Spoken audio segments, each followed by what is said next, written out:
He had an enormity of love for his country. His people were dear to him.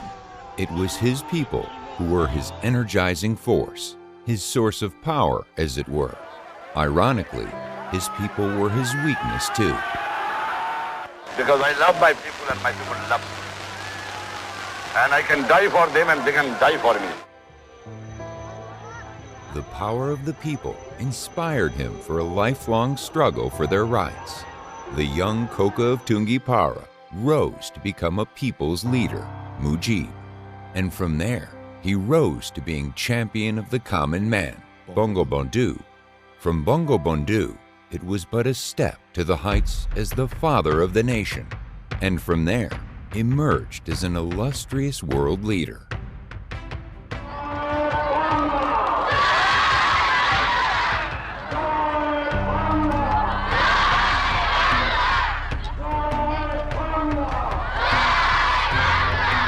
I led the whole movement and fought for with my people because they love me so much and I love them so much. They have made me the father of the nation. He lived a mere 55 years, in which he spent no fewer than 14 years incarcerated, all because his vision for the emancipation of his people. His principles spurred him on to visit door to door, distributing rice for the destitute, arranging tuition fees for poor students, opening gruel kitchens during the famine of 1943. He joined the peace movement, along with Gandhi and Suhrawardi, to stop the communal riots, thus uniting people under one identity against authoritarians and conspirators. People's love and affection for Bangabandhu was earned through blood and sweat. He was never able or willing to accept the systematic repression, exploitation, and deprivation exercised by the Pakistani ruling circles on the people of East Bengal. Often, he was heard saying, "The Bengali is my brother. I can go to my death with a smiling face for the Bengali nation." I have got the love and affection of my people. I want to die with that. Nothing more I expect. I am happy. My people are today independent. They can develop themselves. They can live like an independent country. A man whose stature, a statesman in the international circles, was compared to the Himalayas. A man who became the icon for Bengali freedom across the world was to die at the hands of his own Bengalis. This shame, perpetrated in 1975, is never to be wiped away, even by the tears shed by history. The legend of Bangabandhu, a classic tale of courage, will be written about over and over again as an endless epic.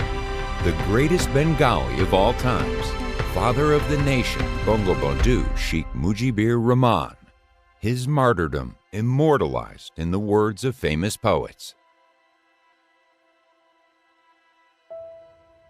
এই সিঁড়ি নেমে গেছে বঙ্গোপসাগরে, সিঁড়ি ভেঙে রক্ত নেমে গেছে ৩২ নম্বর থেকে সবুজ শস্যের মাঠ বেয়ে। অমল রক্তের ধারা বয়ে গেছে বঙ্গোপসাগরে। সকালে সূর্য এসে ফিরে গেছে। আমি তাকে বসতে বলিনি। কোথায় বসতে দেব তাকে? রক্ত আর বারুদের ধূপ গন্ধে সারাদিন আঙিনায় ঝরেছে রক্ত গোলাপ। তোমার মহত্ব ছিল উদার, ঘাতকেরা অনায়াসে ঢুকে গেছে সেই পথ দিয়ে। অতঃপর রচিত হল বাংলার ইতিহাসের সবচেয়ে ঘৃণিত এক অধ্যায়, সবচেয়ে অন্ধকার কালো এক রাত, যে রাতে ঘাতকের বন্দুকের গুলির ফুলকির আগুনে ঝরে গেল 18টি তাজা প্রাণ। বাঙালি হারালো তাদের নয়নের মণি, প্রাণপ্রিয় নেতাকে। কবির ভাষায়, তোমার বক্ষ বিদীর্ণ করে হাজার হাজার পাখির ঝাঁক পাখা মেলে উড়ে গেল বেহেশতের দিকে। তারপর dead stop. And then came that moment when the history of Bangladesh went through yet one more dark and sinister phase. The assassins were blocked from trials by an indemnity ordinance, and thus began the process of distorting history, a conspiracy to airbrush Bangabandhu out of history books, to wipe out the details of the liberation war of the epic story of independence. Little did they know, in their ignorance, that truth can never be suppressed. The irreparable loss of the leader was tragic. However, the hand of destiny was yet to play its hand. Bangabandhu was indelible, written into soil, the very spirit of Bangladesh. Pushing back the darkness, then came the torchbearer of truth. Once again, Bangabandhu lived through his daughter, the Honorable Prime Minister Sheikh Hasina, pushing back darkness, fiercely rebuilding the dreams of a golden Bengal, the Sonar Bangla. The task of building Bangladesh commenced anew, a tribute to the fulfillment of the unfinished dreams of Bangabandhu. Bangabandhu is the pride, the inspiration, and he lives within every Bangladeshi as the strength to move forward to the future. As long as the Poda, Meghna, Guri, and Jamuna flow on, till that moment, in eternity, will shine the name of Sheikh Mujibur Rahman.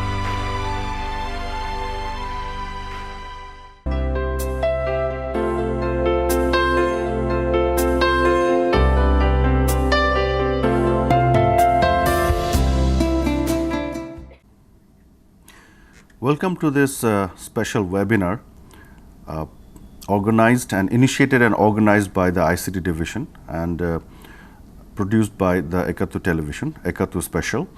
The topic of today's discussion is the 15th August tragedy and the Bangabandhu's leadership and vision and philosophy.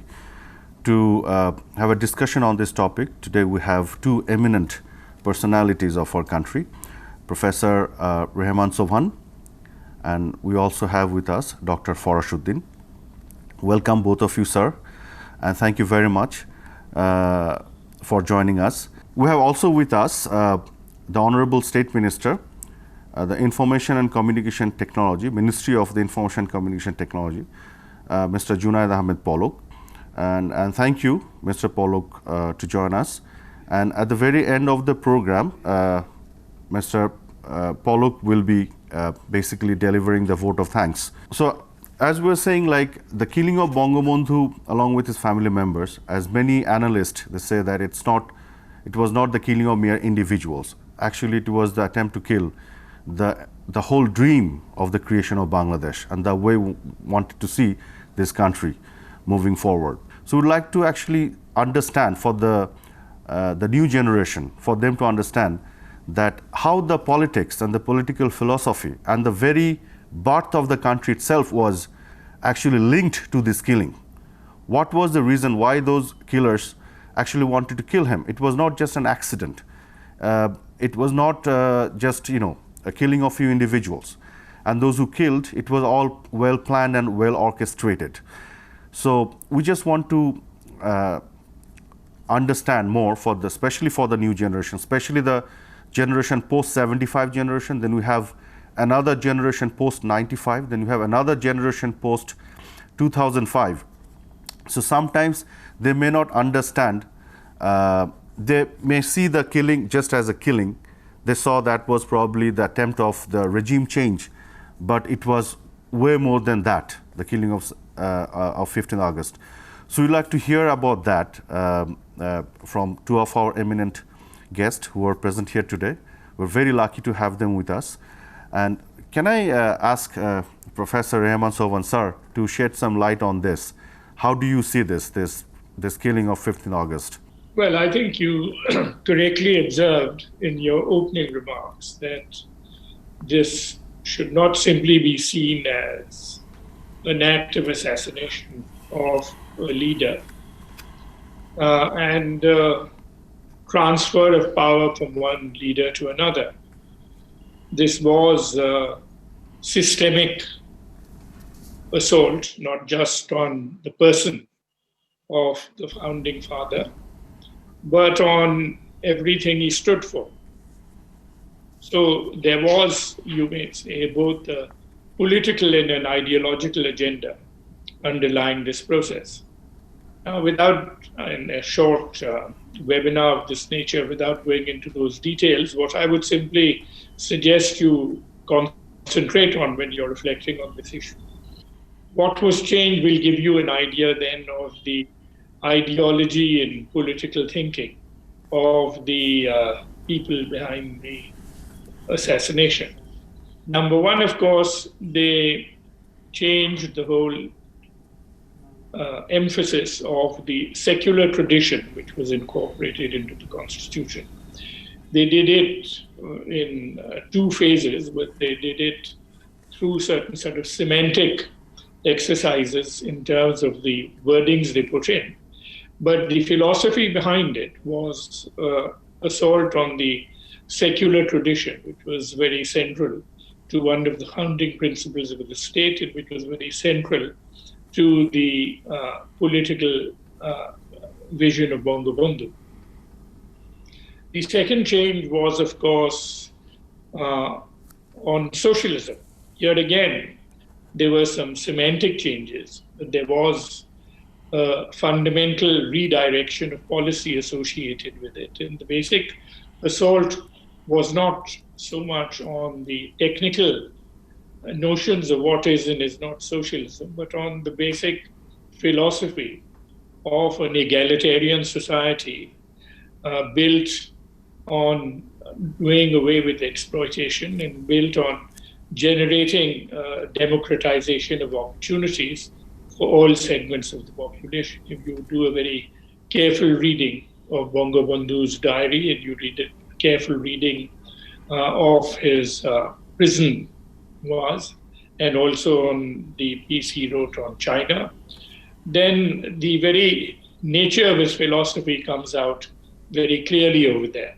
Unlike quite a few of us, and I include myself in this category, we held our beliefs on socialism and justice more as a form of ideology.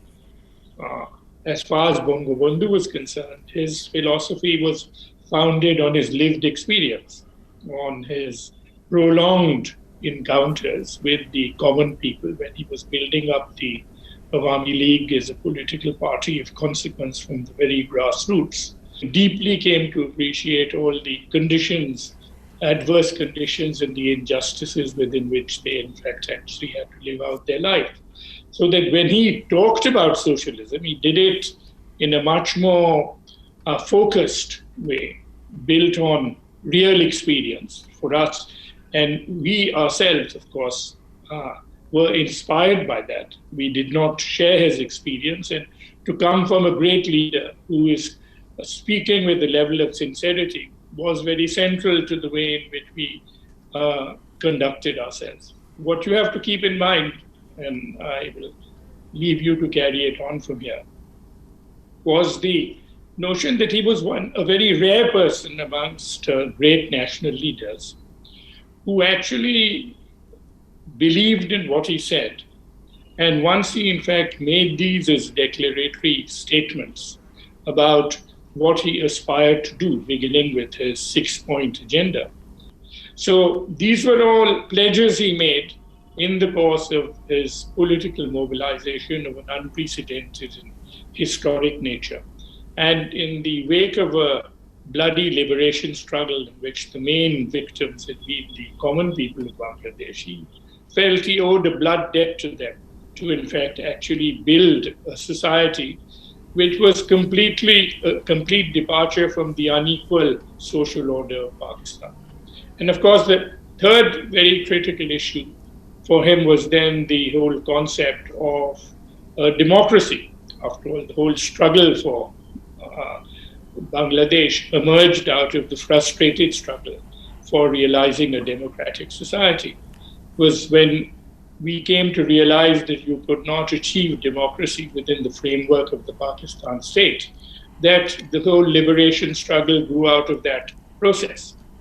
And finally, of course, his notion of nationalism, because the whole move from Bengali to Bangladeshi nationalism was again not simply a semantic exercise, it was again a philosophical agenda, which was in fact designed to challenge one of the main wellsprings of the whole liberation struggle. So I think that the assassination was really an assassination of history and not just the assassination of a person.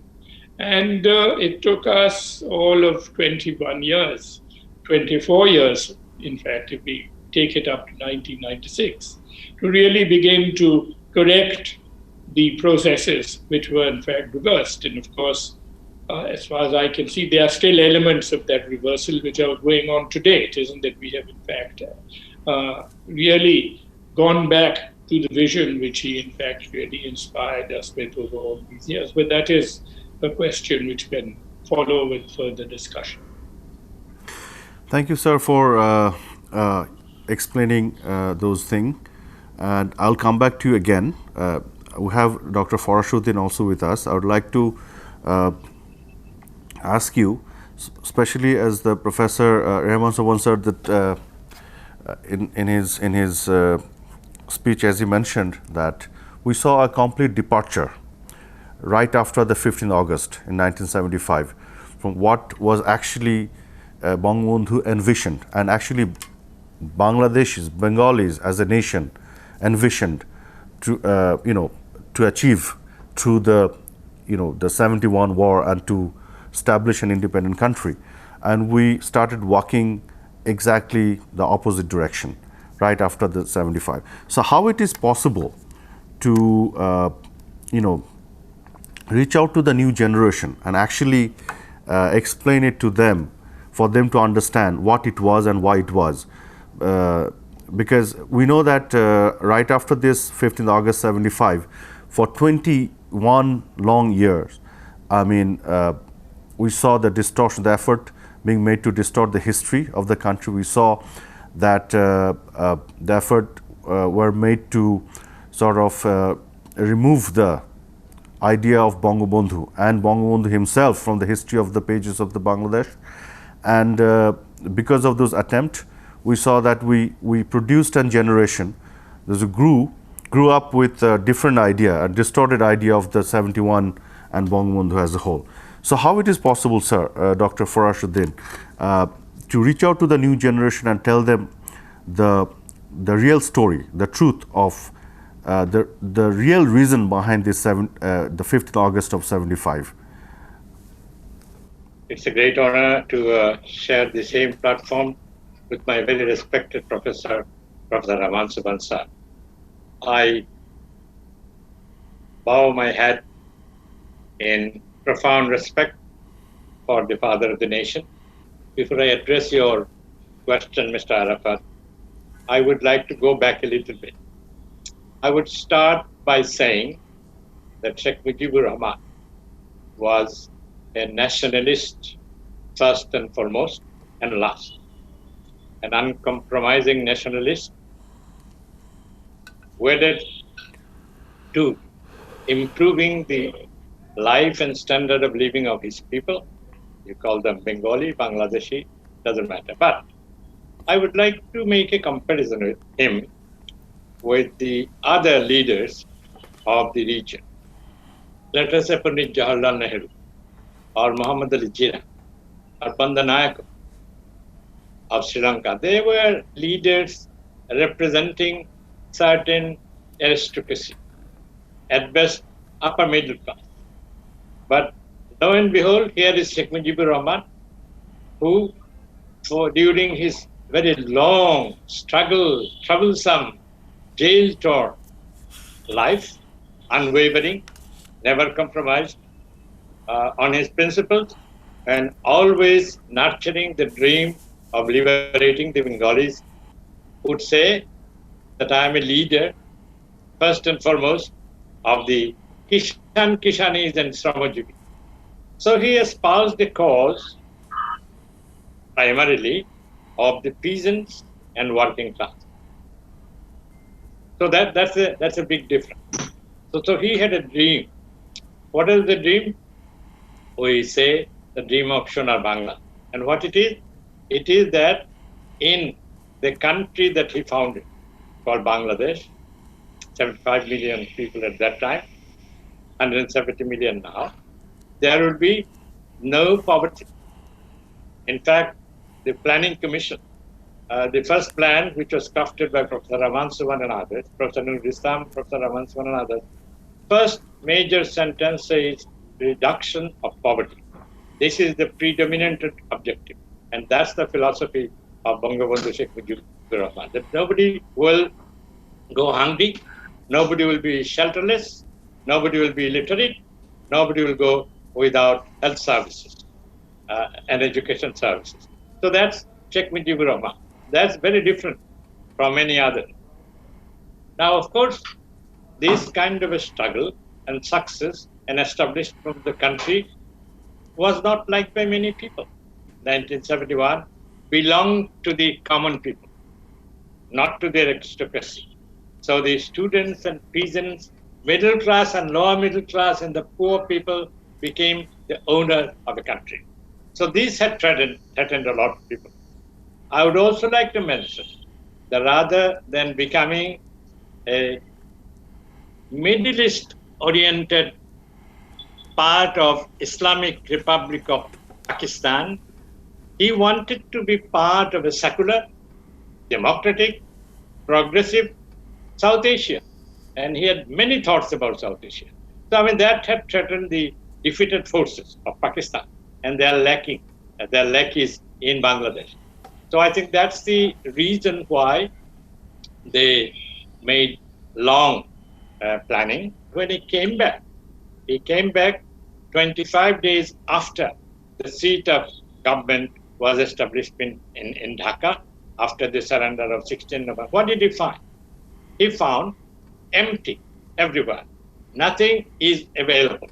No food grains in the granaries, no crop in the field, because all his Kishanis and all his Shramajievi people had undertaken this war of liberation. So he started with, remember what he had said on the 7th of June. He said, struggle this time is struggle for Mukti Sangram, economic emancipation. He first said economic emancipation, but he jolly well knew that it is not possible to bring about the economic emancipation of the common people without getting into the state power, without having governance in the hand. So I think, and he started policies. First of all, he set up Trading Corporation of Bangladesh in the public sector to import all the essential. And then he set up Consumer Supplies Corporation, COSCO, into each village so that people get food and other essentials. And then he gave them statutory rationing, his people, statutory rationing and modified ration.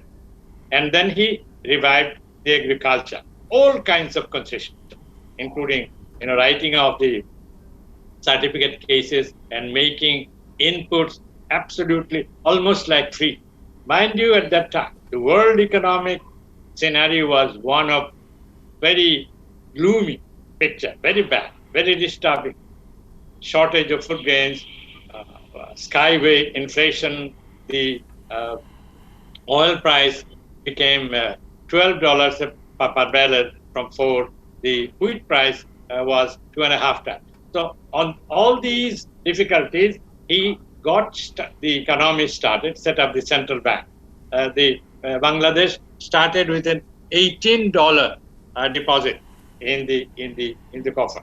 So I mean, but because he came back and people were very happy because of his character and because of the confidence of the people on him, because he never wavered, he never betrayed his people. So people had total confidence in him. They started working very hard, and the economy was turning around after difficulties. Then, of course, you also asked me what could be the reason for his. I would say this was a very planned assassination. I would not say, well, they say that there are national and international perpetrators, perhaps. But I'll also like to mention for the younger generation that during the 3.5 years of his rule, there was some betrayal by his own people. I'm sorry to say this.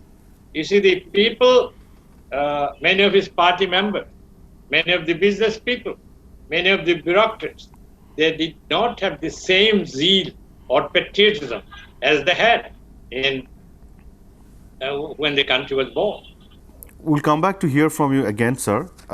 Thank you very much for this detailed explanation of different aspects of this, the killing and Bangabandhu's politics and the philosophy. We have discussed quite a bit so far. As as part of our discussion, something that we found out, and you have mentioned it already, that actually, see, the killing of Bangabandhu, the assassination, was an act of changing the entire character or the definition of the country. As you know, that a country is not only about the land, river and the trees, it's more about its people. And more importantly, it's about the character and the definition. The same country with the same piece of land can become a theocratic, a regressive country, or a country with backwardness and with full of primitive ideas. But also the same piece of land with the people can be a secular, democratic and a modern country, something that Bangabandhu actually envisioned. Sir, you were part of the planning commission during Bangabandhu's government, and we saw another propaganda. We saw many propagandas that ran against Bangabandhu right after his killing, because we know that those who were the perpetrator were there in that house to assassinate Bangabandhu and his family members. It is not it. It was part of a larger conspiracy. We know that. So, because they killed Bangabandhu, they wanted to justify it. So they ran propaganda even after the killing of Bangabandhu, from so many ways, that he was a failure administrator. He was a failed administrator. He did not take the country to the right direction. All kind of stuff. I have a humble question to you, sir. You saw Bangabandhu so closely, being the part of the planning commission, saw him as the prime minister of the country as well, not only as the political leader or the father of the nation. How do you evaluate Bangabandhu as an administrator? This is something that we see some people try to create confusion to the new generation about this aspect of Bangabandhu's leadership. Well, I think one of his qualities was that he was very decisive in his decision making. He did not linger when asked to make a decision. If he knew what he wanted, and in many cases he did know what he wanted, he would go ahead and make it. And in this was a great help when you were in fact wanting to push through significant changes.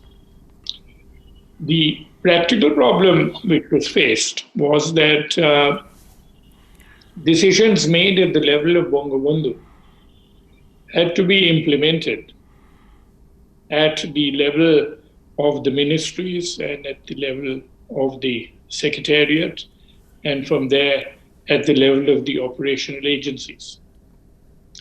And herein, of course, emerged as one of the real problems, because the whole notion of the fact that the prime minister of the country would in fact have to take responsibility for all the administrative deficiencies of a whole government in a parliamentary system is not a very meaningful concept.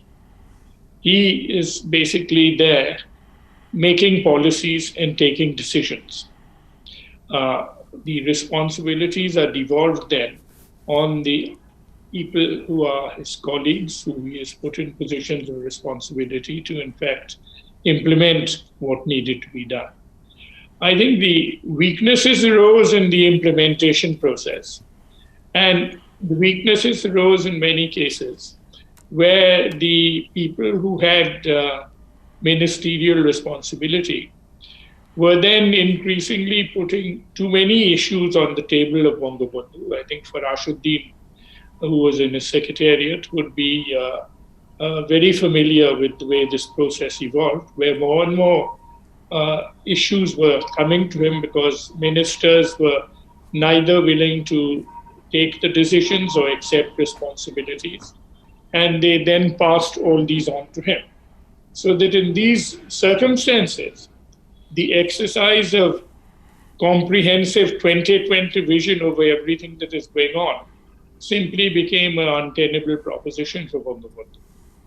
Where he, in fact, actually moved to act decisively in the later phases. I mean, in the early phases, things went well. We went through a middle phase where these tendencies appeared, and then his move to take corrective action in the last phase actually emerged over there. So in this sense, therefore, we needed to deal then with the more basic structural problems of the way in which the government actually functioned. And to be an effective functioning administration, it would mean that all the concerned people who are responsible and got devolved responsibilities in their ministry should all be doing their jobs, and more important, implementing policies. I mean, we certainly came across a number of areas in which major policy decisions, for example, taking over industries and running the whole industrial sector, meant that there had to be very strong oversight, devolution of responsibility to the chief executives of these corporations, no bureaucratic influence in the way in which they actually functioned. And all these were very strongly advocated by Bangabandhu. Significantly, one of the very first orders which was passed by the Mushtaq government, it was done by Shafiul Azam when he was, in fact, he had been removed from service. And he was one of the first people to be brought back and made the principal secretary of Mushtaq. And one of the first executive orders, administrative orders which he issued in the name of the president, was to reverse this devolution of responsibility and to, in fact, relocate the hierarchy of administrative responsibility in the secretariat. So these were some of the issues. Now, they were, I mean, you will have to go into great detail over each and every area in which problems, in fact, actually arose. And obviously, much really mattered on who the people who were running which ministry were, in fact, how far they were doing their job. If you had someone like Tajuddin as the finance minister, he was taking complete responsibility for what was going on in his ministry. Someone like Kamal Hussain, who was foreign minister, and then he was also made minister for energy. He was, again, exercising complete responsibility, and both of them were doing it because they had the full confidence of Bangabandhu that he would back their decisions in whatever they actually did. So much really depended on the circumstances of particular ministries. I think ideally what was very important was that there was a need for a strong investment of time and energy in rethinking the way in which the problems where they were not working could be resolved. And I think he, in the later stages, was getting ready to do that, but there was really no time for him to do it. I would think that that would be, I mean, I can say a great deal more about it. In fact, I've actually... Sir, I've read some of your write-ups on Bangabandhu, especially on the aspect of the, the economy, that the way Bangabandhu envisioned Bangladesh, wanted to see the future of this country. And you have written articles on how, as of today, some of his ideas, which are still relevant in the present context of Bangladesh. So could you please say something about that, if you could, to share for the new generation to know? Well, I think what you have to appreciate is that we are talking about 45 years. And the world has also changed in 45 years. It has become a much more market-oriented, much more inegalitarian, hierarchical world. And the agendas that in fact support it have become much more consolidated. We are not just talking about Bangladesh, it is almost a universal tendency everywhere. Now, obviously, if had Bangabandhu lived over a period of time and had been able to really, through a process of trial and error, test out agendas for the philosophy which he had, we would have to see how Bangladesh would have evolved under those circumstances. It would have been interesting, for example, to see what would have happened had his agenda for setting up compulsory cooperatives gone ahead. And he had, in fact, addressed the issue of agrarian reform through his Ebaga agenda, in which he would be distributing the output between the owner of the plots, the cultivator, and part of it going to the state. Obviously, you would then have had a much more egalitarian rural society with a much less hierarchical system in place over there. The whole problem now of the unequal distribution of benefits of rural production, where in fact the value addition is appropriated by the intermediaries and the people along the line who are seeing all these problems of artificial increases in prices, inadequate prices being paid to the growers, and these being appropriated by intermediaries. All these issues were designed by Bangabandhu to be addressed within the framework of the cooperative tradition. How it would have worked, the discipline involved in operating this cooperative would have to be tested.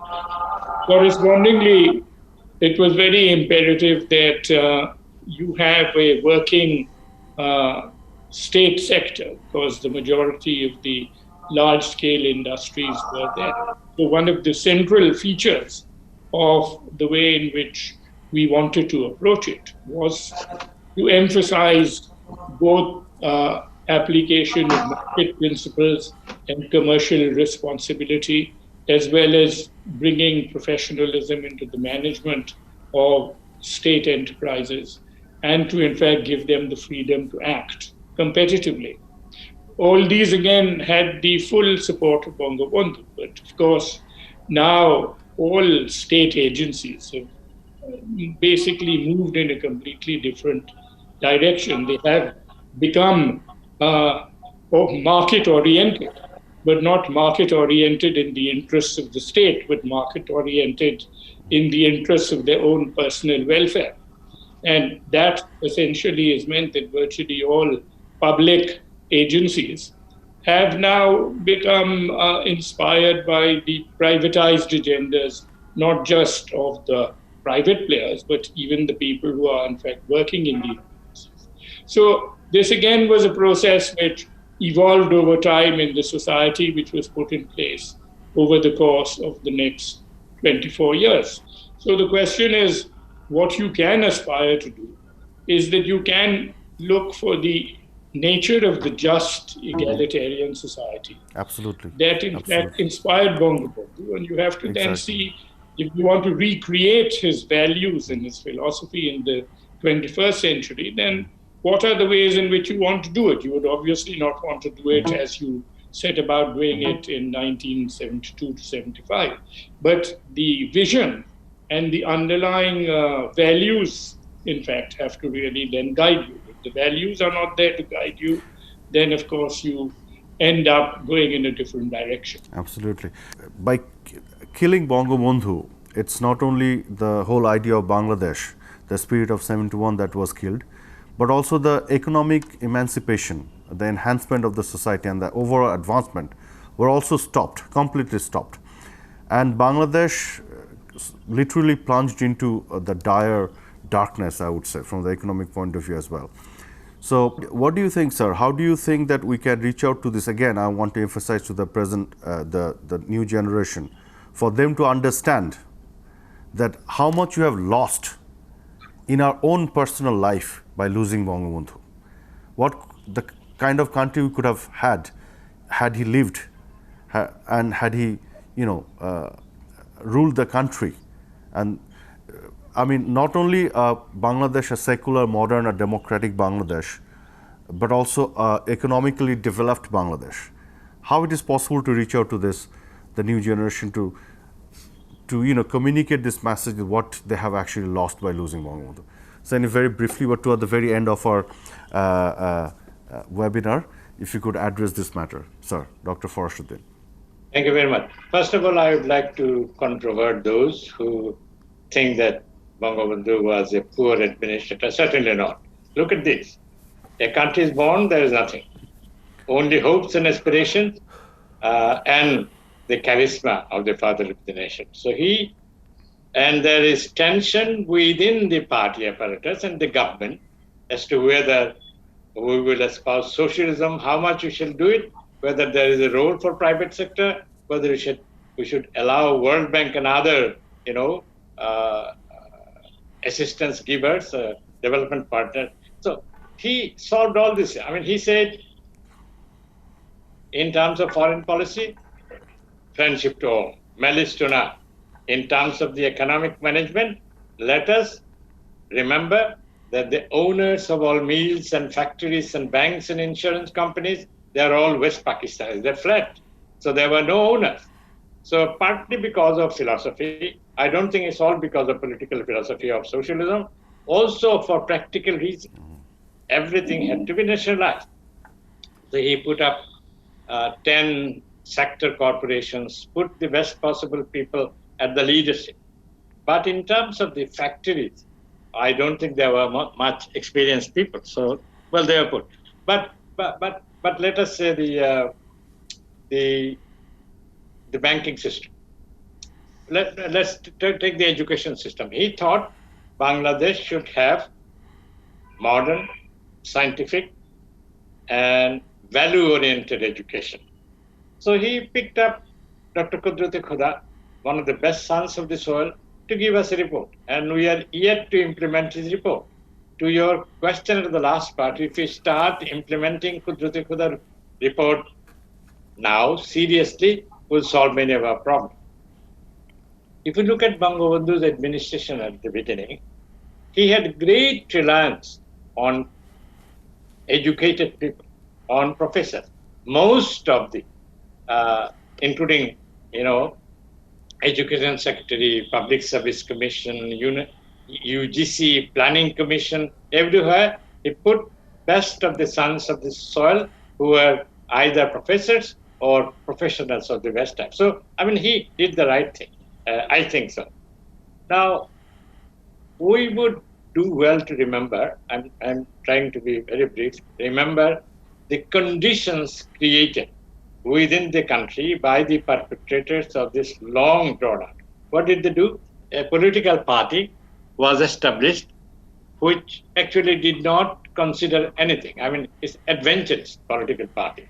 So they would attack the Home Minister's house, Mr. Mansoor's house. They would attack the police station. They will kill MPs. They will kill political people. And they will give all kinds of bad name to Sheikh Mujib and his family member. For instance, they wanted to make Kamal a bank robber. Certainly not, because, as I said, Moinul Hussain Chaudhry has written in his book that this is rubbish.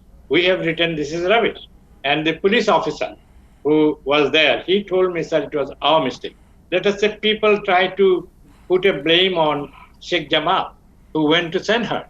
Well, this was negotiated by British High Commissioner, Mr. Gould, that he will get a seat there, but not with the British scholarship.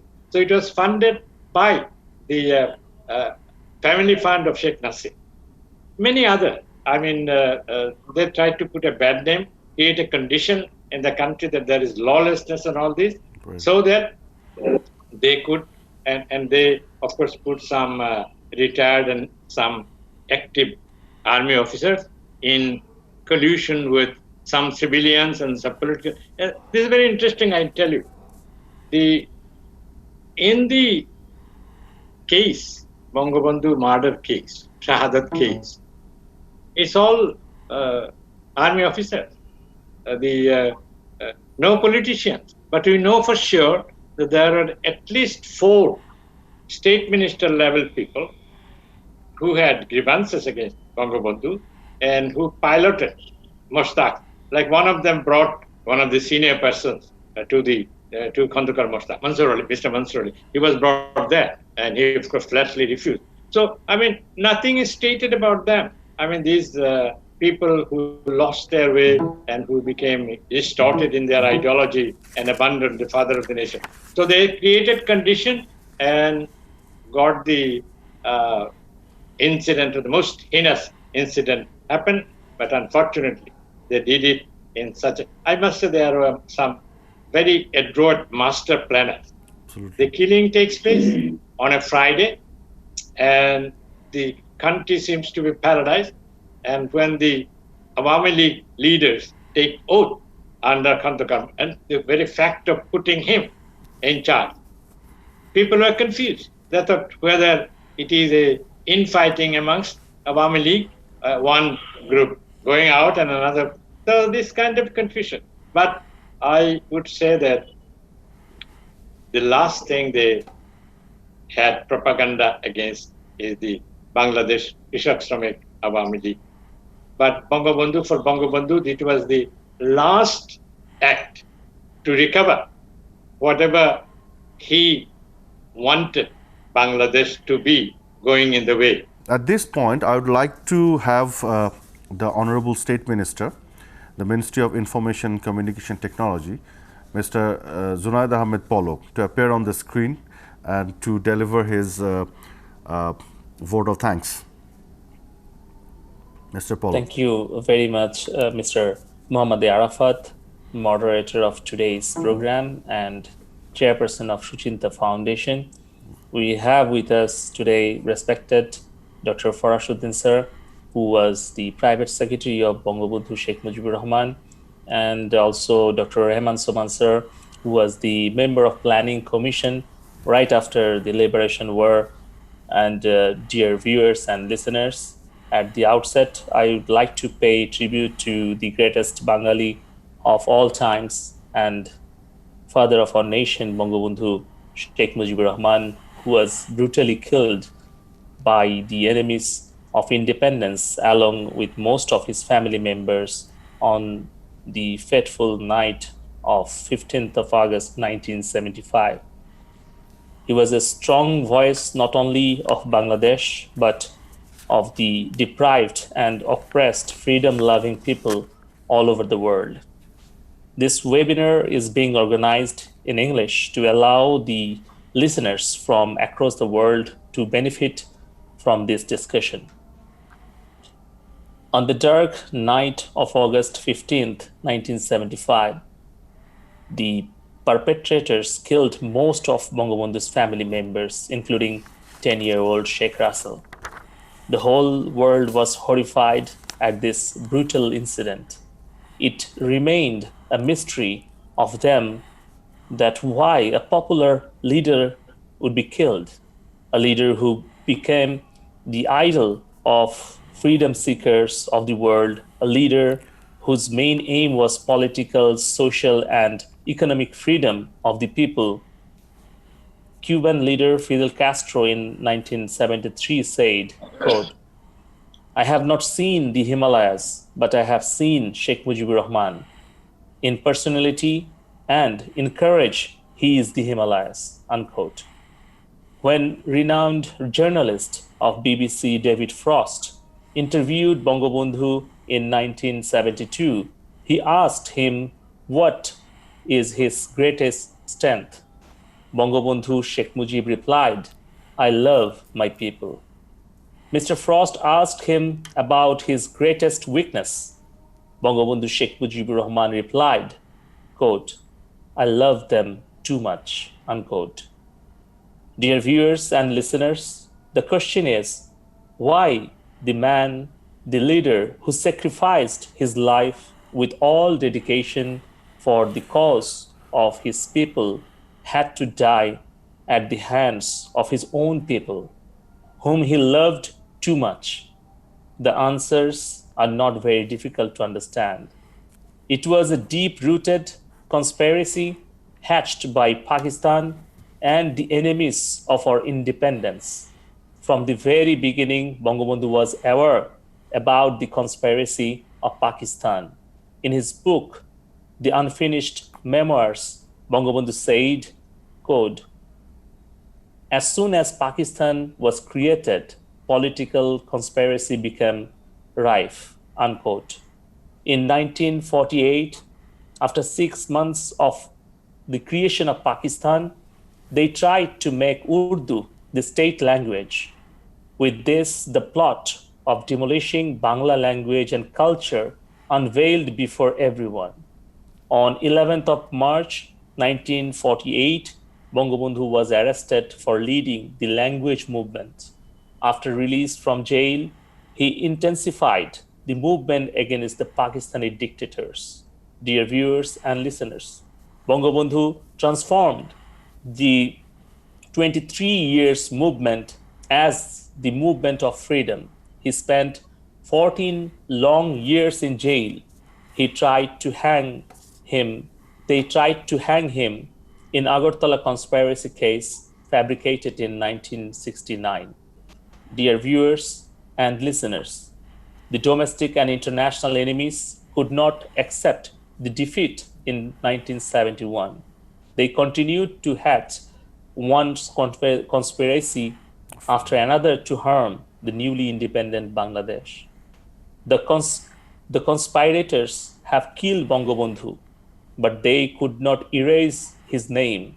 Bangabandhu will remain in the heart of every Bengali as long as the world exists. Since the assassination of the father of nation, Bangabandhu Sheikh Mujibur Rahman, and his family on August 15, 1975, false propaganda about Bangabandhu and his family started to be spread. From ICT division, we have taken various initiatives like mobile application on Bangabandhu, interactive digital books on 7th March, website on Mujib Centenary, mujib100.gov.bd, and colorization of the 7th of March speech, which has been recognized by UNESCO as a World Heritage Document, and the holographic presentation of the historic 7th of March speech of Bangabandhu. In the coming days, we have a plan to make an animated movie about Bangabandhu that will look at his political life and family life. After 35 long years, the trial of Bangabandhu's assassins has been partially executed, and rest of the accused have fled to different countries. We urge the United States government to repatriate Rashid Chaudhary, a fugitive murder convict staying in the United States, and Canadian government to repatriate Noor Chaudhary, a fugitive murder convict staying in Canada. And I urge the citizens of United States and Canada to urge their government to bring to justice those murderers who are now hiding in the name of political asylum in those countries, to ensure exemplary punishment for these brutal killings. We also urge the expatriate citizens of Bangladesh to make strong demands to the governments of all the countries, including United States and Canada, to bring these convicted criminals back to Bangladesh and enforce the verdict. I sincerely thank and appreciate the host of today's event, Muhammad A. Arafat, and the two keynote speakers, Dr. Rehman Sobhan sir and Dr. Farashuddin sir, for their valuable reminiscences about Bangabandhu's lifestyle, his political philosophy, and the reasons behind the horrific assassination of 75. I also pay respects to the father of the nation, Bangabandhu Sheikh Mujibur Rahman, his wife, his son, his daughter-in-law, and 18 members of his family who were martyred in the brutal massacre on August 15, 1975. May Allah, Almighty Allah, grant them heaven. Finally, I would like to thank the Senior Secretary of ICT Division, Mr. N.M. Ziaul Alam and his team, and Mr. Mujammil Haq Babu and his Ekattor TV team for organizing and broadcasting this program. I hope viewers and listeners have benefited from watching this program and have learned from the discussion about Bangabandhu's life, ideology, and political philosophy, which can be a guiding light for our next generation to lead the nation. Thank you all. Joy Bangla, Joy Bangabandhu. Thank you very much, Honorable State Minister, Information and Communication Technology Ministry, Mr. Junaid Ahmed Polok. I would like to enormously thank Professor Rehman Sovan sir and Dr. Farashuddin sir. Thank you very, very much for participating in this discussion. And I would like to thank the Ekattor Television as well. And with that, we would like to conclude our webinar here. We hope to organize things like that on different topics on Bangabandhu. Especially, we would like to do it in English for the interest of the benefit of the international audience in future sometimes. Again, we would like to have your cooperation on this as well. Thank you again very much.